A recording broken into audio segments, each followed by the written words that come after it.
ಶ್ರೀ ಗ್ರಂಥ ಮಹಾತ್ಮೆ ಶ್ರೀ ಗಣೇಶಾಯ ನಮಃ ಗುರು ಸಿದ್ಧಾರೂಢಾಯ ನಮಃ. 4 ವೇದ, 6 ಶಾಸ್ತ್ರ, 18 ಪುರಾಣ, 28 ದಿವ್ಯಾಗಮಗಳ ಸರ್ವಸಾರಭೂತವಾದ ಶ್ರೀ ಸಿದ್ಧ ಪುರುಷರ ಈ ಪವಿತ್ರ ಚರಿತ್ರೆಯನ್ನು ನಿತ್ಯವೂ ಶ್ರದ್ಧೆಯಿಂದ ಓದುವ, ಕೇಳುವ, ಪೂಜಿಸುವ ಸರ್ವ ಭಕ್ತರಿಗೆ ಧರ್ಮ, ಅರ್ಥ, ಕಾಮ, ಮೋಕ್ಷಗಳು ಸಿದ್ಧಿಸುವವು.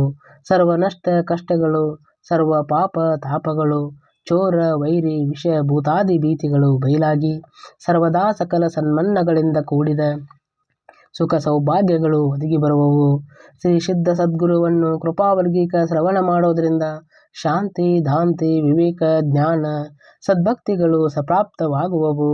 ಈ ಗ್ರಂಥವನ್ನು ತನ್ನ ಇಷ್ಟ ದೇವತಾ ಮಂತ್ರದೊಡನೆ ಗಂಧ, ಅಕ್ಷತ, ಧೂಪ, ದೀಪ, ನೈವೇದ್ಯಗಳಿಂದ ಪೂಜಿಸಿ ಪ್ರತಿ ಅಧ್ಯಾಯದ ಪ್ರಾರಂಭದಲ್ಲಿ ಗ್ರಂಥ ಮಹಿಮೆಯನ್ನು ಪಠಿಸಿ ಸ್ಮರಿಸಿ ನಂತರ ಪಾರಾಯಣ ಮಾಡಿ ಮಂಗಳ ವಿಭೂತಿ ಪ್ರಸಾದಗಳನ್ನು ಸ್ವೀಕರಿಸುವುದು ಶಿಷ್ಟರ ಸಾಂಪ್ರದಾಯಕವಾಗಿದೆ. 44ನೇ ಅಧ್ಯಾಯ. ಶ್ರೀ ಗಣೇಶಾಯ ನಮಃ. ಸದ್ಗುರು ಸಿದ್ಧಾರೂಢಾಯ ನಮಃ. ವಿರತಿಯಿಂದಲೇ ಸಿದ್ಧ ಚರಣಕ್ಕೆ ಬಂದ ಶಾಸ್ತ್ರಿಗೆ ಪ್ರೇಮದಿ ಗುರುವರನ ತೋರಿಸಿದನಾತನ ವರ್ಣ ವಿಧಿಗಳ ಲಕ್ಷ್ಯದಿ ರಾಮನಾಮದ ಜಪದಿ ಸಾಕ್ಷಾತ್ ರಾಮ ದರ್ಶನ ಪಡೆದನು. ಪ್ರೇಮದಿಂದಲೇ ಸ್ತ್ರೀ ಪುರುಷ ಬಾಲಕರಿಗೆ ಜಪಕ ನಾವಾದನು. ಶ್ರೀ ಸಿದ್ಧಾರೂಢ ಕೃಪಾಸಾಗರನ ಭಕ್ತರಿಗೆ ಅತ್ಯಂತ ಉದಾರನು, ಅಭಕ್ತರಿಗೆ ಕರುಣಾಕರನು, ಮುಮುಕ್ಷುಕ ಜನರಿಗೆ ಜ್ಞಾನದಾತನು ಆಗಿರುವನು. ಇಂಥವನಿಗೆ ನಮಸ್ಕರಿಸಿ ಅನುದಿನದಲ್ಲಿ ಕರ್ಮವನ್ನು ಆರಂಭಿಸತಕ್ಕದ್ದು. ಅಂದರೆ ಎಲ್ಲ ವಿಘ್ನಗಳು ದೂರವಾಗಿ ಕಾರ್ಯಸಿದ್ಧಿಯಾಗುವುದು. ಈತನ ಚಿಂತನೆಯಿಂದ ಸರ್ವ ಪ್ರಾಪ್ತಿಯೋ, ಈತನ ದರ್ಶನದಿಂದ ಜಗತ್ತಿನೊಳಗೆ ಕೀರ್ತಿಯೋ, ಈತನಿಗೆ ನಮಿಸುವುದರಿಂದ ಭಕ್ತರಿಗೆ ಈ ಲೋಕದಲ್ಲಿ ಸರ್ವ ಮನೋರಥಗಳು ಸಿದ್ಧಿಸುವವು. ನಿನಗೆ ದ್ರವ್ಯ ಬೇಕಾದರೆ ಸಿದ್ಧ ಚರಣಗಳಿಗೆ ಶರಣು ಹೋಗಬೇಕು. ಯಾಕೆಂದರೆ ಈ ಸಿದ್ಧರಿಗೆ ಭಜಿಸುವುದರಿಂದ ಸರ್ವ ಕಾಮನೆಗಳು ಪೂರ್ಣವಾಗುವವು. ಜ್ಞಾನಕ್ಕೆ ಎಲ್ಲಿಯೂ ಸ್ಥಾನ ಸಿಗಲಿಲ್ಲ ಎಂದು ಸಿದ್ಧರಾಯರು ಅದಕ್ಕೆ ತನ್ನಲ್ಲೇ ಆಶ್ರಯ ಕೊಡುವಂತರಾದರು. ಜ್ಞಾನವನ್ನು ಬಯಸುವಂಥವರು ಗುರುಚರಣದಲ್ಲಿ ಭಾಗವನ್ನು ಧರಿಸಿದ್ದಾದರೆ ಅದು ಪ್ರಾಪ್ತಿಯಾಗುವುದು. ಜ್ಞಾನರತ್ನಗಳಿಂದ ಧರಿಸಿದ ಸಾಗರವಾಗಿರುವ ಈ ಸದ್ಗುರು ಚರಿತ್ರವನ್ನು ಈಗ ಸಾದರ ಚಿತ್ತದಿಂದ ಶ್ರವಣ ಮಾಡಿರಿ. ಎಲ್ಲ ಪಾವನ ತೀರ್ಥಗಳು ಈ ಸಾಗರದಲ್ಲಿ ಒಟ್ಟುಗೂಡಿರುತ್ತವೆ. ಸರ್ವ ಭಕ್ತರಲ್ಲಿ ಅಗ್ರಗಣಿಯಾಗಿಯೂ, ಸಂತರೊಳಗೆ ಮುಕುಟಮಣಿಯಾಗಿಯೂ, ಜ್ಞಾನಿಗಳಲ್ಲಿ ಶಿರೋಮಣಿಯಾಗಿಯೂ ಗುಣಕನಿಯಾದ ತಮ್ಮಣ್ಣ ಶಾಸ್ತ್ರಿ ಇರುವನು. ಈತನ ಮೂಲ ಸ್ಥಾನವು ನವಲಗುಂದ ಗ್ರಾಮದ ಹುಬ್ಬಳ್ಳಿಯೊಳಗೆ ಬಂದು ಮಹಾಪ್ರೇಮೋದ್ಭವಪರವಾಗುವ ರೀತಿಯಿಂದ ಪುರಾಣ ಹೇಳುತ್ತಾ ಅಸಂಖ್ಯ ಜನರು ಇವನು ಉದ್ಧರಿಸುವನು. ಇಂತಹ ಅಭಂಗವಾದ ಪ್ರೇಮವುಳ್ಳ ತಮ್ಮಣ್ಣ ಶಾಸ್ತ್ರಿಯು ಪುರಾಣ ನಿರೂಪಣೆ ಮಾಡುತ್ತಿರುವಾಗ ಪ್ರೇಮರಂಗವೇ ಉದ್ಭವಿಸಿ ಬೋಳೆ ಭಾವಿಕ ಜನರಿಗೆ ಈ ಪುರಾಣ ಶ್ರವಣವು ಉತ್ತಮ ರೀತಿಯಿಂದ ತಾರಕವಾಗುವುದು. ನಿರಾಭಿಮಾನವೇ ಮೂರ್ತಿಮಂತವೆಂಬ ಆತನಿದ್ದು ಅಖಂಡಿತವಾಗಿ ವೈರಾಗ್ಯಯುಕ್ತನಾಗಿ ಸಮಸ್ತ ವಾಸನೆಗಳನ್ನು ಸುಟ್ಟಿರುವನು. ಆದರೂ ಲೋಕದಲ್ಲಿ ವಿರಕ್ತ ಪ್ರಕಟ ಮಾಡುವುದಕ್ಕೋಸ್ಕರ ಶಾಸ್ತ್ರಿಯು ವೈರಾಗ್ಯಭರಿತನಾಗಿ ಒಮ್ಮೆ ಶ್ರೀ ಸಿದ್ಧಾರೂಢರ ಬಳಿಗೆ ಬಂದು ಬಹುದೀನ ಭಾವದಿಂದ ಅವರ ಚರಣಕ್ಕೆರಗಿ, ಹೇ ಸಿದ್ಧಾರೂಢನೇ, ನೀನು ಜ್ಞಾನರಾಶಿ ಇದ್ದಿ, ಮುಮುಕ್ಷು ಜನರಿಗೆ ನೀನು ಆಶ್ರಯ ಸ್ಥಾನವಾಗಿದ್ದು ನಿನ್ನ ಚರಣಾಶ್ರಯವನ್ನು ಹೊಂದಿ ಅವರು ಅಭಂಗವಾದ ಪದಕ್ಕೆ ಪ್ರಾಪ್ತರಾಗುವರು. ಸಂಸಾರದಲ್ಲಿ ವಿರತಿ ಹೊಂದಿದವರಿಗೆ ನಿನ್ನ ಹೊರತು ಸರ್ವತಾ ಗತಿ ಇಲ್ಲವೆಂದು ನಿನ್ನ ಅಗಾಧ ಕೀರ್ತಿಯನ್ನು ಕೇಳಿ ನಾನು ನಿನ್ನ ಚರಣಕ್ಕೆ ಶರಣು ಬಂದಿರುವೆನು. ನಾನು ಸಂಸಾರದೊಳಗೆ ಬಹಳ ತೃಪ್ತನಾದೆ. ಅದರೊಳಗೆ ಕಿಂಚಿತ ಮಾತ್ರವಾದರೂ ಸುಖವಿಲ್ಲವೋ, ಆದರೆ ಏನು ಮಾಡಿದರೂ ಅದು ಬಿಡುವುದಿಲ್ಲೋ ಎಂದು ತಿಳಿದು ನಿನ್ನನ್ನೇ ಮೊರೆ ಹೋಗತಕ್ಕಂಥ ನನ್ನನ್ನು ಉದ್ಧರಿಸಬೇಕು ಎಂದು ಪ್ರಾರ್ಥಿಸಿದನು. ಈ ಪ್ರಕಾರ ಕರುಣಾವಚನವನ್ನು ಕೇಳಿ ಆ ಸಿದ್ಧ ದಯಾಗನಾದ ಕೃಪೆಯಿಂದ ದ್ರವಿಸುವಂತನಾಗಿ ತಮ್ಮಣ್ಣ ಶಾಸ್ತ್ರಿಯನ್ನು ಕುರಿತು ಈ ಪ್ರಕಾರ ಅಮೃತ ವಚನವನ್ನು ಸರ್ವಸುವಂತನಾದನು. ಕೇಳಪ್ಪ ತಮ್ಮಣ್ಣ ಶಾಸ್ತ್ರಿಯೇ, ನೀನು ಈ ಧರಿತ್ರೆಯಲ್ಲಿ ವೈರಾಗ್ಯದ ಮೂರ್ತಿಯೇ ಇರುವಿ. ಅಂತರಂಗದೊಳಗೆ ನಿತ್ಯ ಜ್ಞಾನರೂಪನಾಗಿ ವರ್ತಿಸುತ್ತಿದ್ದರೂ ಬಾಹ್ಯದಲ್ಲಿ ನರವೇಷ ಇರುವುದರಿಂದ ಆ ವೇಷಕ್ಕೆ ತಕ್ಕ ಆಚರಣೆ ಇರಬೇಕೆಂದು ಜನರಿಗೆ ದಾರಿ ತೋರಿಸಿ ತಾನು ನಡೆದು ಈ ಪ್ರಕಾರ ಜನರನ್ನು ಉದ್ಧರಿಸಬೇಕೆಂದು ಉಭಯ ಉದ್ದೇಶದಿಂದ ವೈರಾಗ್ಯವನ್ನು ಕೈಗೊಂಡಿತ್ತಿ ಶ್ರೀರಾಮನು ವಸಿಷ್ಠರನ್ನು ಗುರು ಮಾಡಿಕೊಂಡನು. ಹಾಗೆ ಶ್ರೀಕೃಷ್ಣನಾದರೂ ಸಾಂದೀಪನನ್ನು ಗುರು ಮಾಡಿಕೊಂಡನು. ಮಹಾಪುರುಷರಿಗಾದರೂ ಗುರು ಬೇಕೇ ಬೇಕು ಎಂದು ತೋರಿಸುವಂತರಾದರು. ಜನರ ಉದ್ಧಾರಕ್ಕೋಸ್ಕರ ವೈರಾಗ್ಯವನ್ನು ಆಚರಿಸಿ ತೋರಿಸುತ್ತಿ ಎಂದು ನನಗೆ ಬಹಳ ಆನಂದವಾಗುತ್ತದೆ. ಆಚರಣೆಗಿಂತ ಅಧಿಕ ಉಪದೇಶವೇ ಇಲ್ಲ. ಈಗ ನಾನು ಹೇಳುವ ಪ್ರಕಾರ ಮಾಡು. ಗೋಂದಾವಲೆಪುರದಲ್ಲಿ ಬ್ರಹ್ಮ ಚೈತನ್ಯ ಮಹಾರಾಜರಿರುವರು. ದರಿದ್ರತೆಯೊಳಗೆಲ್ಲ ಕೀರ್ತಿಯನ್ನು ತುಂಬಿದಂತಹ ಮಹಾತ್ಮರಿಗೆ ನೀನು ಶರಣು ಹೋಗು. ನಾನು ತಿರಸ್ಕರಿಸಿದೆನೆಂದರೆ ತಿಳಿಯಬಾರದು. ಲೋಕ ಸಂಗ್ರಹಾರ್ಥವಾಗಿ ಹೀಗೆ ಹೇಳಿರುವೆನು. ಯಾಕೆಂದರೆ ಅಜ್ಞಾನಿ ಜನರ ವರ್ತನವನ್ನು ಬಲ್ಲವರು ರಕ್ಷಿಸತಕ್ಕದ್ದೆಂಬ ಶ್ರೀಕೃಷ್ಣನು ಗೀತೆಯೊಳಗೆ ಹೇಳಿರುತ್ತಾನೆ. ಇಂಥ ಅಮೃತ ವಚನವನ್ನು ಕೇಳಿ ಶಾಸ್ತ್ರಿಗೆ ಮನಸ್ಸಿನಲ್ಲಿ ಬಹಳ ಆನಂದವಾಯಿತು. ಅನಂತರ ಸಿದ್ಧ ಚರಣವನ್ನು ಮಸ್ತಕದಿಂದ ವಂದಿಸಿ ಆಶೀರ್ವಾದವನ್ನು ಪಡೆದುಕೊಂಡು ಹೋಗುವಂತನಾದನು. ಹರಿಭಕ್ತ ಪಾರಾಯಣನಾದ ತಮ್ಮಣ್ಣ ಶಾಸ್ತ್ರಿಯು ಗೋಂದಾವಲೆ ಕ್ಷೇತ್ರಕ್ಕೆ ಹೋಗಿ ಆ ಮಹಾರಾಜರಿಗೆ ಭೇಟಿಯಾಗಿ ದೀನಭಾವದಿಂದ ನಮನ ಮಾಡಿದನು. ತನ್ನ ವೃತ್ತಾಂತವನ್ನೆಲ್ಲ ನಿವೇದಿಸಿ, ಹೇ ದಯಾಳವಾದ ಸದ್ಗುರುವೇ, ನಿನ್ನನ್ನೇ ಕುರಿತು ಶರಣು ಬಂದಿದ್ದೇನೆ. ದೀನನಾಥವಾಗಿ ಸದ್ಗುರು ರಾಜನಾದಂಥ ನೀನೇ ನನ್ನ ಹಿತ ಏನೆಂಬುದು ನನಗೆ ತಿಳಿಸಬೇಕು ಎಂದು ನಮ್ರಭಾವದಿಂದ ಅಂದ ಕರುಣಾವಚನವನ್ನು ಕೇಳಿ ಆ ಕೃಪಾಕರನು ಆತನ ಅಧಿಕಾರ ತಿಳಿದು ಶಾಸ್ತ್ರಿಯನ್ನು ಕುರಿತು ಅಮೃತದುಲ್ಯವಾದ ವಾಣಿಯಿಂದ ನಿನ್ನ ಸ್ಥಾನವನ್ನು ಹುಬ್ಬಳ್ಳಿಯಲ್ಲಿ ಸಿದ್ಧಾರೂಢ ಮಹಾರಾಜರು ಇರುತ್ತಾರೆ. ಅವರೇ ನಿನ್ನನ್ನು ಇಲ್ಲಿಗೆ ಕಳಿಸಿರುವರು. ಹಾಗಾದರೆ ಶ್ರೀರಾಮ ಜಯ ರಾಮ ಜಯ ಜಯ ರಾಮ ಎಂಬ ಈ ತ್ರಯೋದಶಾಕ್ಷರಿ ಮಂತ್ರವನ್ನು 13 ಲಕ್ಷ ಸರ್ತಿ ಜಪಿಸುವ ನೇಮ ಮಾಡಿದರೆ ಭ್ರಮವು ನಿರಸನವಾಗುವುದು ಎಂದು ಉಪದೇಶಿಸಿದರು. ಕೂಡಲೇ ಶಾಸ್ತ್ರಿ ಏಕಾಂತದಲ್ಲಿ ಹೋಗಿ ಏಕಾಗ್ರಚಿತ್ತದಿಂದ ಆ ಮಂತ್ರದ ಪುನಶ್ಚರಣೆಯನ್ನು ಆರಂಭ ಮಾಡಿದನು.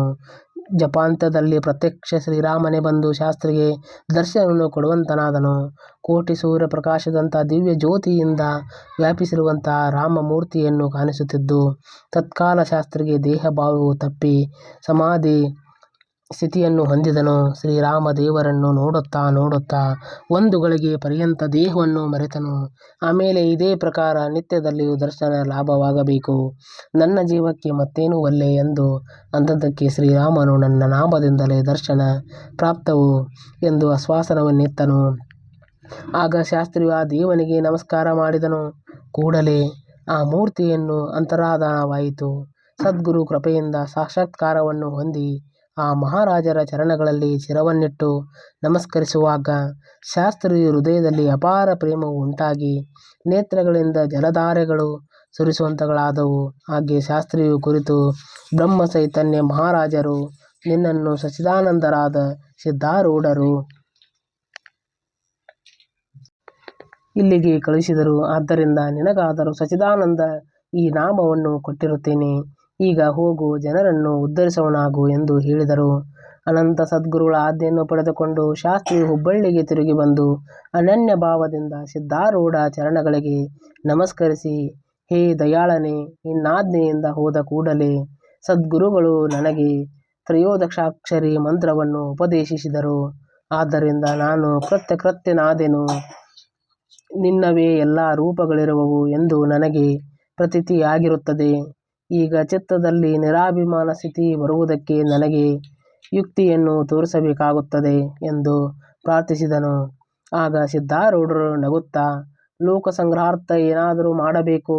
ಮನೆ ಮನೆಗೆ ಭಿಕ್ಷಾರ್ಥಿಯಾಗಿ ಹೋಗಿ ಭಿಕ್ಷೆ ಲಭಿಸಿದ್ದರಿಂದ ಅನ್ನ ಸಂತರ್ಪಣೆ ಮಾಡಿಸಬೇಕು ಎಂದು ಹೇಳಿದರು. ಅದಕ್ಕೆ ಸಚ್ಚಿದಾನಂದನು, ಹಾಗಾದರೆ ಭಿಕ್ಷೆ ಬೇಡಿ ಸಂಗ್ರಹ ಮಾಡಿಕೊಂಡು ಶ್ರೀದಾಸನವಮಿ ಉತ್ಸವ ಆರಂಭಿಸಿ ಆ ಕಾಲದಲ್ಲಿ ಅನ್ನ ಸಂತರ್ಪಣೆ ನಡೆಸುವೆನು ಎಂದು ಉತ್ತರ ಕೊಟ್ಟನು. ಸದ್ಗುರು ಆ ಆಜ್ಞೆ ಪಡೆದುಕೊಂಡು ಮಹಾವೈಭವಯುಕ್ತವಾದ ಮಂಟಪವನ್ನು ನಿರ್ಧರಿಸಿ ಅಲ್ಲಿ 7 ದಿನಗಳ ತನಕ ಕೀರ್ತನ ಮತ್ತು ರಾತ್ರಿ ಹಗಲು ಭಜನೆ ನಡೆಸುವ ವ್ಯವಸ್ಥೆಯಾಯಿತು. ದೂರ ದೂರ ಪ್ರಾಂತಗಳಲ್ಲಿ ಹರಿದಾಸರು ಕೀರ್ತನೆಗೋಸ್ಕರ ಬಂದರು. ಅಸಂಖ್ಯ ಜನರು ಆ ಕಾಲದಲ್ಲಿ ಅಲ್ಲಿ ಬಂದು ಕೀರ್ತನಾನಂದವನ್ನು ಭೋಗಿಸುತ್ತಿದ್ದರು. ಇಂಥ ಆನಂದದ ಸಮಾರಂಭವು 7 ದಿನಗಳ ತನಕ ನಡೆಯಿತು. 8ನೇ ದಿನ ಸಮಾರಾಧನೆ ಸಲುವಾಗಿ ಸರ್ವ ವರ್ಣದವರಿಗೂ ಆಮಂತ್ರಣ ಕೊಟ್ಟಿತು. 10,000 ಜನರ ದಿಶೆಯಿಂದ ತಯಾರಿ ಮಾಡಿತ್ತು. ಪ್ರಥಮದಲ್ಲಿ ಕುಳಿತು 2 ಪಂಕ್ತಿಗಳಲ್ಲಿ 8,000 ಜನರು ಉಂಡು ತೃಪ್ತರಾದರು.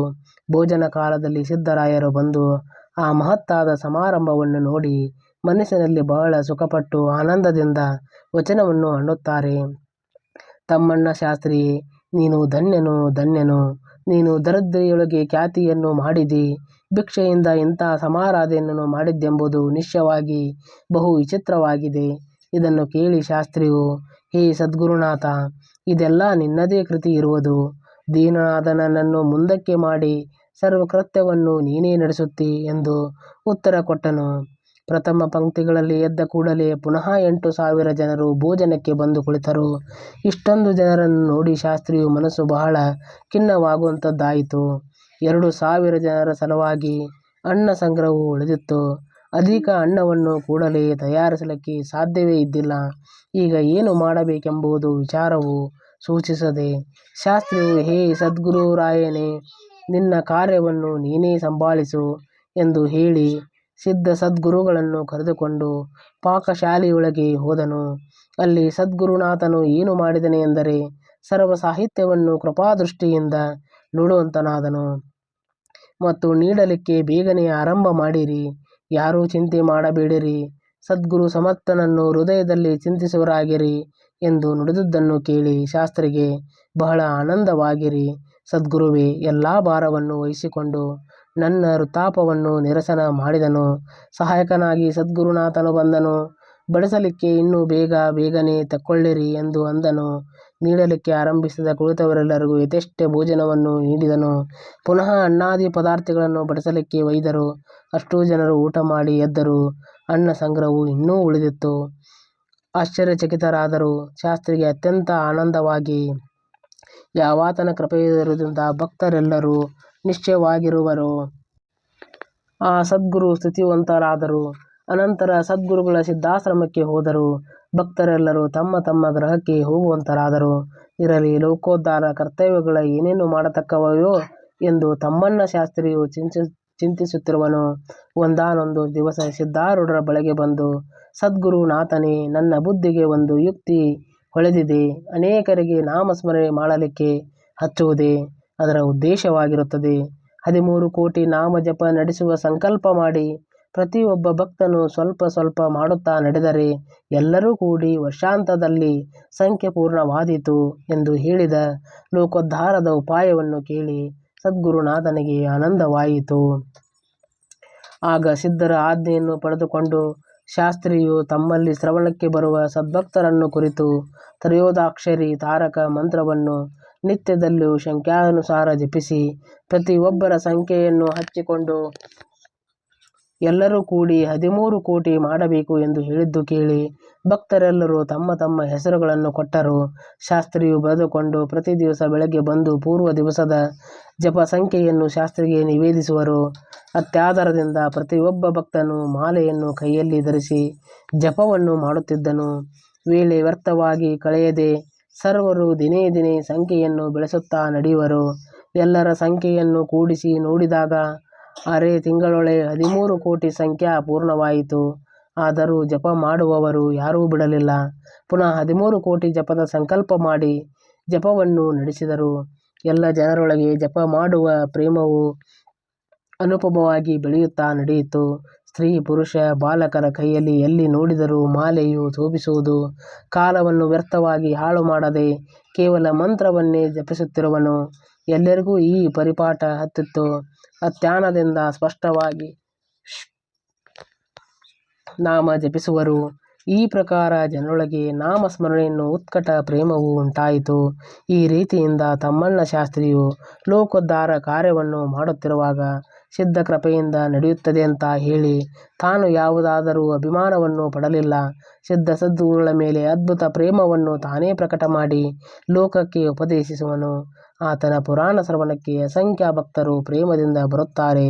ಸದ್ಗುರು ರಾಜನು ಇವರನ್ನು ರಕ್ಷಿಸುವನು ಎಂಬಲ್ಲಿಗೆ ಶ್ರೀ ಸಿದ್ಧಾರೂಢ ಕಥಾಮೃತದೊಳ ಶ್ರವಣ ಮಾತ್ರದಿಂದ ಸರ್ವ ಪಾಪಗಳನ್ನು ಭಸ್ಮ ಮಾಡುವಂಥ ಅತಿ ಮನೋಹರವಾದ ಈ 44ನೇ ಅಧ್ಯಾಯವನ್ನು ಶಿವದಾಸನು ಶ್ರೀ ಸಿದ್ಧಾರೂಢ ಸದ್ಗುರುಗಳ ಚರಣ ಅರವಿಂದಗಳಲ್ಲಿ ಅರ್ಪಿಸಿರುವನು.